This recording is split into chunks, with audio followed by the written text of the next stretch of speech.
ഗാനാസ്വാദകരുടെ ഹൃദയങ്ങളിൽ പതിറ്റാണ്ടുകളോളം തേന്മഴ പെയ്യിച്ച മലയാളത്തിന്റെ പ്രിയപ്പെട്ട വാനമ്പാടി എസ് ജാനകി ഇനി ഓർമ്മകളുടെ തീരത്ത്. സംഗീത ലോകത്തെ ഒന്നടങ്കം കണ്ണീരിലാഴ്ത്തിക്കൊണ്ടാണ് ആ മധുര ശബ്ദം എന്നേക്കുമായി മാഞ്ഞുപോയത്. ജാനകിയമ്മയുടെ വേർപാടിന്റെ വാർത്ത കൊച്ചുമകൾ അപ്സരയാണ് ലോകത്തെ അറിയിച്ചത്.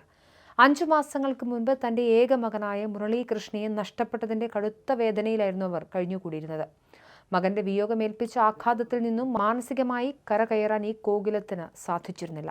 നീറുന്ന ഓർമ്മകളുമായി കഴിഞ്ഞിരുന്ന ഗായിക ഒടുവിൽ മകന്റെ അരികിലേക്ക് തന്നെ യാത്രയായിരിക്കുകയാണ്.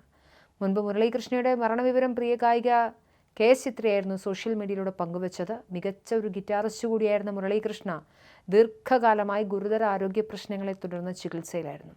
65-ാം വയസ്സിലായിരുന്നു അദ്ദേഹത്തിന്റെ അന്ത്യം സംഭവിച്ചത്.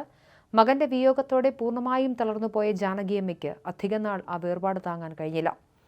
വ്യക്തിജീവിതത്തിലേറെ പ്രതിസന്ധികളിലൂടെ കടന്നുപോയ വ്യക്തി കൂടിയായിരുന്നു ജാനകിയമ്മ.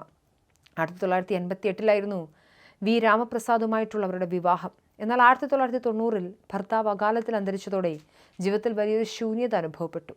തന്റെ പ്രിയതമന്റെ വിയോഗം സൃഷ്ടിച്ച ശൂന്യതയിൽ നിന്നും മുക്തി നേടാൻ കൂടുതൽ സമയവും ഈശ്വരചിന്തകളിലും പ്രാർത്ഥനകളിലുമാണ് അവർ ചെലവഴിച്ചിരുന്നത്. വെള്ളിത്തിരയുടെ ഗ്ലാമർ ലോകത്തു നിന്നും അകന്നു മാറിയെങ്കിലും ഈ ഇടവേളകളിൽ അവർ ആലപിച്ച ചില ഭക്തിഗാന കാസറ്റുകൾ മാത്രമാണ് വിരഹ ദുഃഖത്തിലായ സംഗീതപ്രേമികൾക്ക് ആശ്വാസമേകിയത്. ലളിതവും ഭക്തിസാന്ദ്രവുമായ ആലാപനങ്ങൾ ജാനകിയമ്മ എന്ന വ്യക്തിത്വത്തിന്റെ ആത്മീയമായ ഔന്നത്യം വിളിച്ചോതുന്നതായിരുന്നു.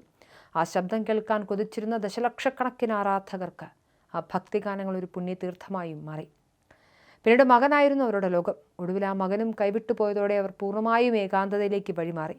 17ഓളം ഭാഷകളിലായി 48,000-ത്തിലധികം ഗാനങ്ങൾക്ക് ജീവൻ പകർന്ന അതുല്യ പ്രതിഭയാണ് വിട പറഞ്ഞത്. തെന്നിന്ത്യൻ സിനിമാ സംഗീതത്തിന്റെ ചരിത്രം തിരുത്തിക്കുറിച്ചവർ ഭാവസാന്ദ്രമായ ശബ്ദം കൊണ്ട് തലമുറകളെ വിസ്മയിപ്പിച്ചു. തമിഴ്, തെലുങ്ക്, കന്നഡ, മലയാളം ഉൾപ്പെടെയുള്ള ഭാഷകളിൽ ജാനകിയമ്മ പാടിവെച്ച ഗാനങ്ങൾ ഇന്നും സംഗീതപ്രേമികളുടെ നെഞ്ചോട് ചേർന്ന് നിൽക്കുന്നു.